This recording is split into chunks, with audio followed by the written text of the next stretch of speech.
विद्यार्थियों ध्यान दीजिए, एनटीएससी में एमसीक्यू बहुविकल्पीय प्रश्न पूछे जाते हैं। तो मैं आपको आज पाठ 1 इतिहास लेखन पश्चिमी परंपरा, जो कि कक्षा 10वीं का इतिहास का पहला पाठ है, वो उसके आधार पर मैं आपको कुछ एमसीक्यू प्रश्न दे रही हूँ। अब हम प्रश्न की तरफ आगे बढ़ते हैं। पहला प्रश्न है, डैश को आधुनिक इतिहास लेखन का जनक कहा जाता है। ऑप्शंस हैं, अ वोल्टेयर, आ रेने देकार्त, ई लियोपोल्ड रांके, ई कार्ल मार्क्स। तो उत्तर क्या है? वोल्टेयर। वोल्टेयर को आधुनिक इतिहास लेखन का जनक इसलिए कहा जाता है क्योंकि इन्होंने माना कि हम इतिहास को सत्य और कालक्रम के अनुसार रखते हैं। साथ ही साथ हमें किस पर ध्यान देना चाहिए कि वर्तमान समय में जो भी रीति रिवाज, परंपराएं हैं, मानवीय समाज में जो भी घटना हो रही है, उस पर भी ध्यान दिया जाना चाहिए। इसलिए इन्हें आधुनिक इतिहास लेखन का जनक कहा जाता है। दूसरा प्रश्न है, आर्कोलॉजी ऑफ नॉलेज ग्रंथ डैश द्वारा लिखा गया है। अ कार्ल मार्क्स, आ माइकल फूको, ई लूसिया फेबर, ई वोल्टेयर। उत्तर है माइकल फूको। माइकल फूको ने इस ग्रंथ में यह स्पष्ट किया कि इतिहास को केवल कालक्रम के अनुसार लिखना ही आवश्यक नहीं होता है। हमें इतिहास लेखन करते समय यह भी ध्यान रखना चाहिए कि किस प्रकार कालक्रम के अनुसार धीरे धीरे समाज में परिवर्तन हुआ, उसको स्पष्ट और सत्य रूप में लिखा जाना चाहिए। तीसरा, हिस्ट्री डैश भाषा का शब्द है।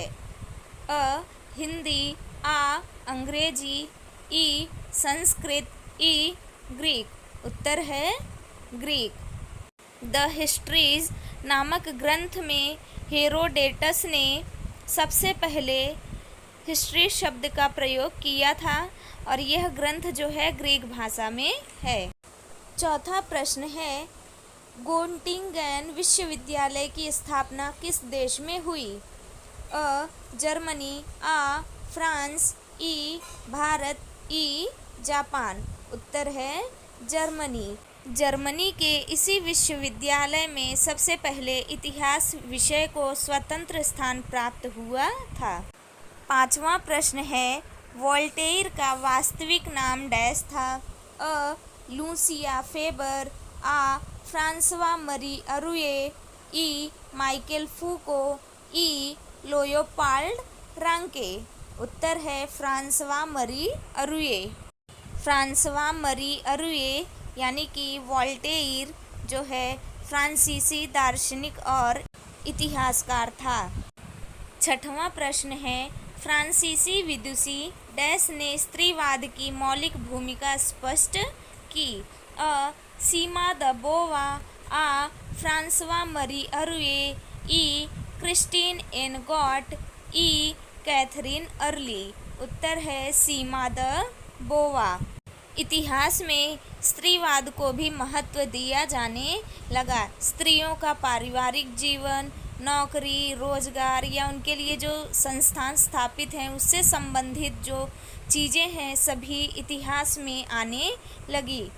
सातवां प्रश्न है, डैश ईस्वी में जर्मनी के गोटिंगन विश्वविद्यालय की स्थापना हुई। अ 1937, आ 1939, ई 1942, ई 1949। उत्तर है 1937। 1937 ईस्वी में जर्मनी के गोटिंगन विश्वविद्यालय की स्थापना हुई। आठवां प्रश्न है, एनल्स नाम से जानी जाने वाली इतिहास लेखन की प्रणाली का उदय किस देश में हुआ। अ जर्मनी, आ फ्रांस, ई भारत, ई जापान। उत्तर है फ्रांस। फ्रांस में एनल्स नाम से जानी जाने वाली इतिहास लेखन की प्रणाली का उदय हुआ। 9वां, हेगेल द्वारा लिखित डैश पुस्तक चर्चित है। अ रीजन इन हिस्ट्री, आ the secret of world history, ई दास कैपिटल, ई डिस्कोर्स ऑन द मेथड। इसका उत्तर है रीजन इन हिस्ट्री। हेगेल ने माना है कि इतिहास लेखन के बाद भी अगर कोई भी प्रमाण उस विषय में उपलब्ध होते हैं तो उसमें बदलाव समय समय पर निश्चित रूप से किया जाना चाहिए। 10वां, हिस्ट्री शब्द का सबसे पहले प्रयोग किसने किया? अ हीरोडोटस, आ लूसिया फेबर, ई माइकल फूको, ई कार्ल मार्क्स। उत्तर है हीरोडोटस। हीरोडोटस को ही इतिहास का जनक भी कहा जाता है। 11वां प्रश्न है, हीरोडोटस ने हिस्ट्री शब्द का प्रयोग किस ग्रंथ में किया? अ द हिस्ट्रीज, आ डिस्कोर्स ऑन द मेथड, ई दास कैपिटल, ई the secret of world history. उत्तर है द हिस्ट्रीज। द हिस्ट्री नामक शीर्षक में सबसे पहले हीरोडोटस ने हिस्ट्री शब्द का प्रयोग किया। 12वां प्रश्न है, इतिहास के जनक कौन थे? अ कार्ल मार्क्स, आ लूसिया फेबर, ई माइकल फूको, ई फ्रांसवा मरी अरुए।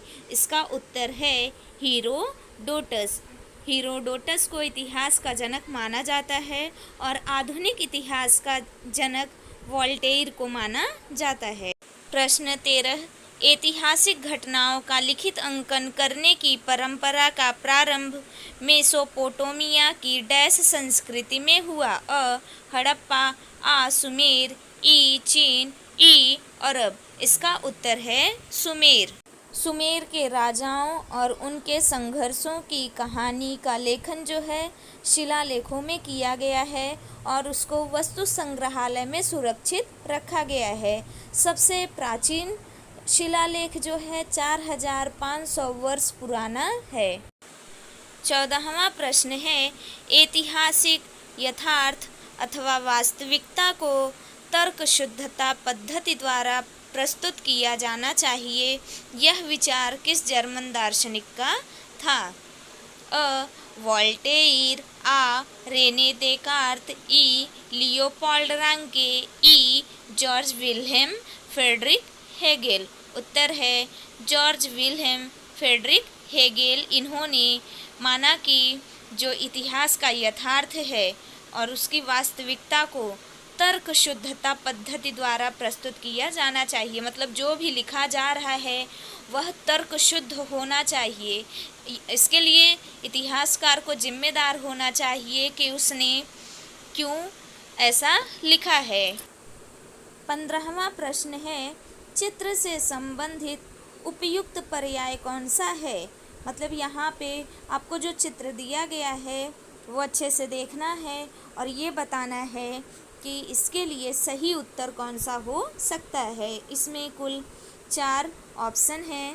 अ फ्रांस के लुव्र संग्रहालय का सबसे अति प्राचीन शिलालेख, आ इंग्लैंड के लुव्र संग्रहालय का सबसे अति प्राचीन शिलालेख, ई जर्मनी के संग्रहालय का सबसे अति प्राचीन शिलालेख, ई जापान के संग्रहालय का सबसे अति प्राचीन शिलालेख। इसका उत्तर है फ्रांस के लुव्र संग्रहालय का सबसे अति प्राचीन शिलालेख।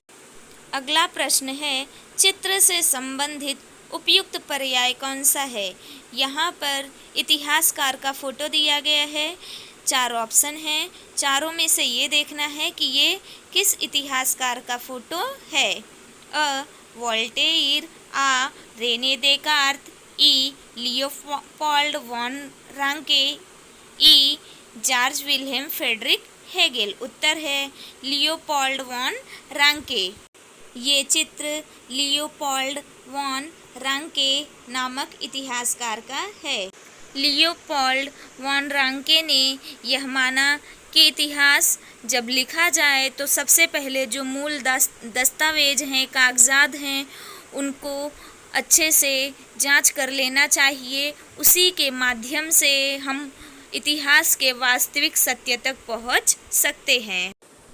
अगला प्रश्न है, इतिहास के लेखन में काल्पनिकता के उपयोग किए जाने की आलोचना किसने की? यानी कि अगर इतिहास लिखा जा रहा है तो उसमें काल्पनिकता नहीं आनी चाहिए, ऐसी आलोचना किसने की? अ. वोल्टेयर, आ. रेने देकार्त, ई. लियोपोल्ड वॉन रांके, ई. Georg Wilhelm Friedrich Hegel. उत्तर है लियोपोल्ड वॉन रांके। इन्होंने इतिहास लेखन में काल्पनिकता नहीं आनी चाहिए ऐसा कहा है। धन्यवाद छात्रों, आप सभी ये वीडियो 2 बार अच्छे से ध्यान से देखेंगे और समझेंगे, और जितने भी बहुविकल्पीय प्रश्न हैं सभी का स्पष्टीकरण भी अच्छे से सुनेंगे और समझेंगे।